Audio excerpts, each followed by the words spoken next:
of Silk Road Medical, which is a startup company in Silicon Valley, California, having been in practice in the UK for 24 years as a vascular interventional radiologist, spending my life in the carotid artery and in the peripheries. And my academic and clinical interest was carotid and peripheral. So what I want to start to do is to address the prevailing limitations of largely transfemoral filter-protected carotid artery stenting, and that's the evidence and the data that we have thus far. Transfemoral approach, largely distal filter-protected carotid artery stenting. And then I want to ask the question whether the contemporary innovations in the carotid arena, and there are a few, have the potential to address these prevailing limitations of carotid artery stenting in a clinically meaningful fashion. And what are those limitations? Well, real-world outcomes. The real world is a scary place for people undergoing carotid artery stenting. Excess minor stroke risk that afflicts patients undergoing carotid artery stenting compared with endarterectomy. Over and over again, we have approximately twice the stroke hazard at 30 days as endarterectomy when we perform stenting from a transfemoral approach with a distal filter. Day zero strokes, there's a spike at day zero for those excess strokes that afflict carotid artery stenting patients. We also get plagued by off-table events up to 30 days that might be due to Pratt prolapse through the stent struts. We also incur excess DW MRI lesions compared to endarterectomy, and I'll compare various interventional strategies using this surrogate endpoint of clinical stroke and death. And I want to end with talking about anatomic constraints, which are largely access related, to do with complex arches and great vessel origins, and may certainly be influenced by the level of operator experience. Let's start with real-world outcomes and how scary that world is for patients undergoing carotid artery stenting. This is a Medicare beneficiaries database of 24,000 patients undergoing transfemoral filter-protected stenting in the USA. It's a recent publication showing how the mortality spikes when your volume and throughput is low. Low volume is 6 carotid stents a year, and they assign high volume operators as those that perform 24 or more. That's not high volume in my book. And you can see what mortality looks like at 30 days in those operators that don't do very many procedures. So the real world is scary. What about excess minor stroke? Numerous randomized trials have proven this. Carotid stenting causes at least twice the excess ipsilateral ischemic minor stroke rate compared to endarterectomy. This is a pre-specified meta-analysis of the 3 European trials, one-to-one randomization of stenting and endarterectomy, standard risk populations, all purely symptomatic patients. Significant increase in minor stroke for stenting, shown again here in the CREST trial, minor ipsilateral ischemic stroke that plagues carotid stenting when performed with a filter from a transfemoral route. What about day zero strokes? This is the French national trial, one-to-one randomization, standard risk symptomatic patients. A huge spike at day zero. The grey bars are the stenting patients in this randomized trial compared to red bars, the endarterectomy. So there's a huge increase of strokes that happen within 24 hours of the stenting. Shown again here in ICSS, day zero spike. Shown again here in CREST, day zero spike. That could be due to catheterization of the arch and great vessel origins, especially when the operator is less experienced, and we do know this. This is one of my publications from a few years ago. It's a Delphi consensus in which we support decision-making amongst inexperienced operators. By that I mean anyone who has done less than 50 carotid stents. That's an inexperienced operator in my book. We asked 12 panelists, interventionists with a lot of expertise in carotid artery stenting, geographically diverse, multi-specialty, to derive this anatomic scoring scheme that is presented as a traffic light table. Basically, the red zone anatomies are very, very difficult, and the novice should not go near those patients. The green zone anatomies are straightforward, and the yellow zone anatomies are moderately difficult. And we're saying these are probably appropriate for less experienced operators, these are not. And we validated this scoring scheme clinically and in the virtual reality realm. Here in the virtual reality realm, we took 20 fellows from vascular surgery, cardiology, and interventional radiology who were carotid artery stenting naive, but were experienced in other endovascular procedures, and we randomly assigned them different anatomies to perform stenting on the simulator. And we showed significant differences between the red zone anatomies and the green and amber zone anatomies in terms of total procedure time and fluoroscopy time. Now, these are surrogates of performance, and the time in total is underestimated because in the simulator the patient doesn't talk to you or move their head about. But still, we can see a significant difference for the red zone anatomies in time to completion. And that time is impacted most importantly with the catheterization phase of the arch and great vessel origins. That's what they're finding difficult in the difficult anatomy. So the arch is a very important consideration.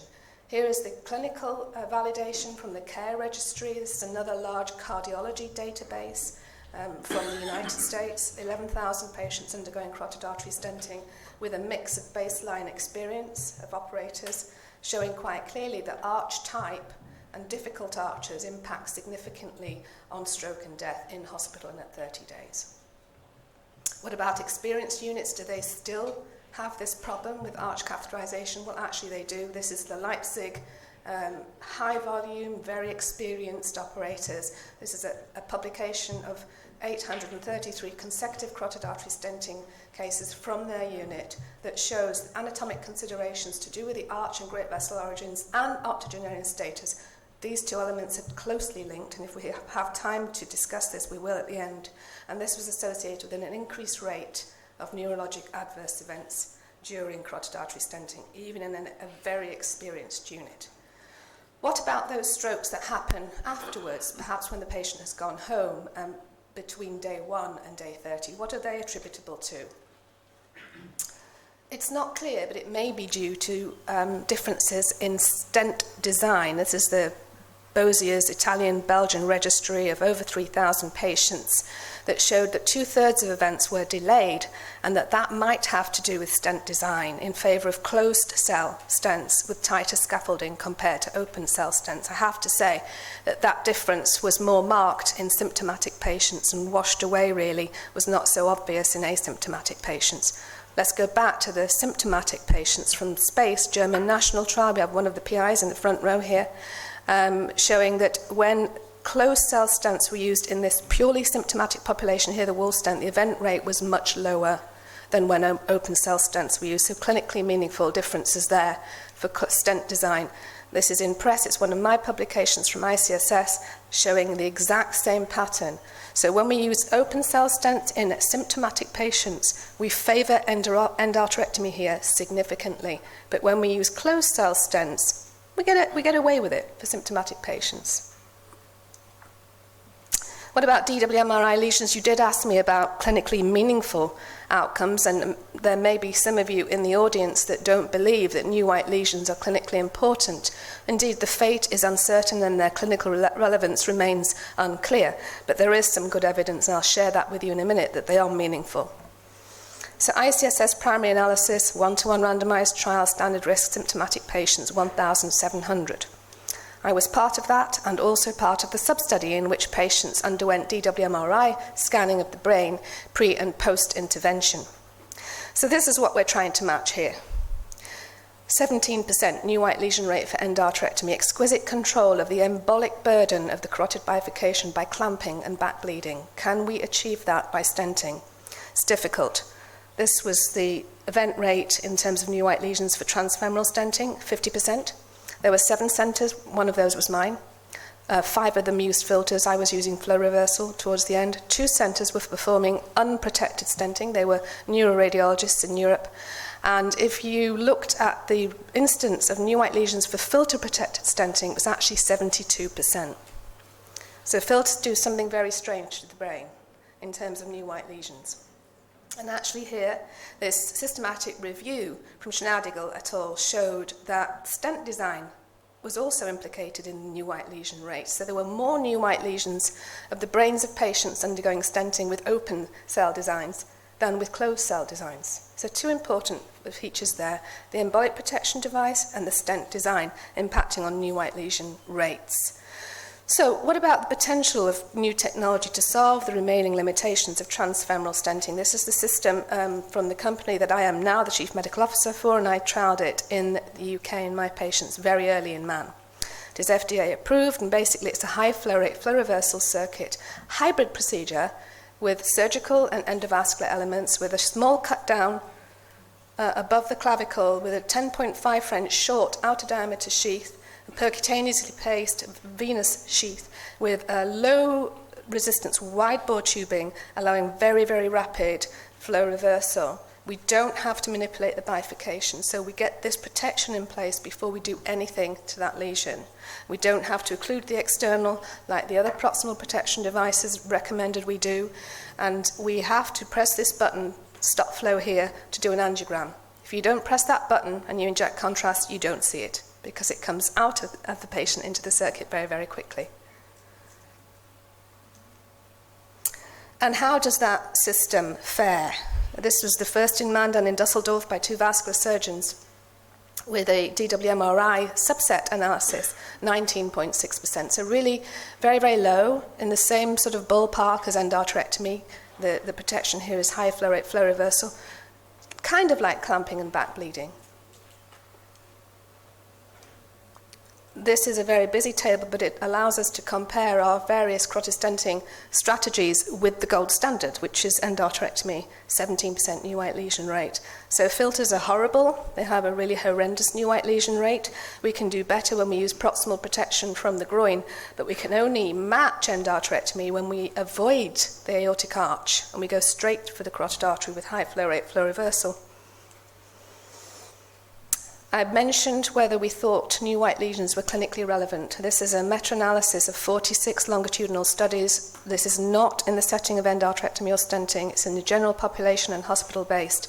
Here we have a clear correlation between new matter lesions and incident stroke. We have a similar pattern with mortality, and we have a similar pattern with cognitive decline. So I would argue to you that these new white lesions cannot be ignored. I want to share with you the system that I told you about from Silk Road, the en route neuroprotection system, and its clinical results in the investigational trial exemption IDE trial in the US for FDA approval. This system was approved in record time, and the FDA actually issued a press release before they told the company that the device was approved, because they were really very, very impressed with the results. 17 sites, 16 in the United States, 1 in Toledo, Spain. Majority vascular surgeons performing a hybrid procedure like this for the first time. High surgical risk patient population, 141 patients in the pivotal group, and good proportion of elderly patients, and a 30% population of hostile necks, so prior surgery or radiotherapy. And although we're doing a cut down here, it was not a problem, because the cut down is a 2 to 3 centimeter transverse incision above the clavicle, and it does not implicate the prior scar of the endarterectomy. Flow reversal time is 10 minutes, so that's the procedural time, because you're working so very close to the bifurcation.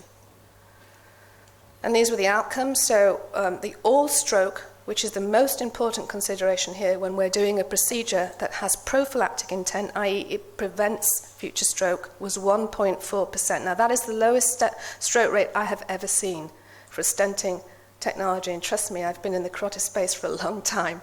This was a high-risk population, very, very compelling. In fact, if you look to the protocol analysis, it was 0.7%. One of those strokes actually was a protocol deviation. They had significant intracranial disease, tandem lesions in the M1 and M2, and they had a watershed infarction at 48 hours. We own that stroke, obviously, but I think that the results are really very good across a population of physicians who had no prior experience with the system. I'm going to end by talking about membrane mesh stents. We've heard a little bit about the Propatten, the EPTFE heparin bonded peripheral graft. Well, Gore has a carotid stent, the design of which I worked on for 7 years. It's a heparin bonded EPTFE on a nitinol frame, 500 micron pore sizes. The panel over here is the Inspire MD, which is an Israeli company, PET on a nitinol stent, 150 micron pore size, so really very tight. And the last contender here is the Road Saver from Terumo Microvention, which is basically an upsized intracranial stent. It's a nitinol mesh on a nitinol frame of 375 microns. And these are the trials. The CareNet was the Inspire MD, 30 patients with no events at all at 30 days. A very small population. They did a DWMRI sub-study, but their event rate was 40%, which they thought was good. Well, it's good compared with bare metal stents and distal filters, but it can't compete with endarterectomy.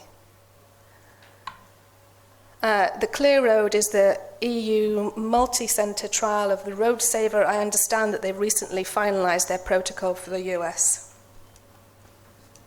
So let's look at what we can do. The real-world outcomes are only going to improve when the volume and experience improves, and that's not going to happen unless we have the technology to fix the problem, number one, and number two, that we have reimbursement in the United States, because lack of reimbursement hurts the volume and throughput. And that in turn stops startups and strategic companies from putting effort and money into their R&D spaces to fix the problem for carotid artery stenting. Excess minor stroke, that might be due to catheterization on table. It might be due to plaque prolapse through inappropriately designed stents. Day zero strokes, I think that's catheterization. Off table, I think that's stent design. DWMRI lesions, that's inappropriate protection strategies. Stent design, again. Anatomic constraints, you can address that by avoiding catheterization from the groin. So to summarize here, I think you can consider direct carotid access as a way forward. Embolic protection that's based on flow reversal, I think, is superior to that based on distal protection in the way of a filter. Membrane mesh stent technology has real potential here to address some of the limitations of stenting. And I think they all together can be considered to solve, to an extent, the prevailing limitations of what we've seen thus far for transfemoral filter-protected stenting. Thank you for your attention.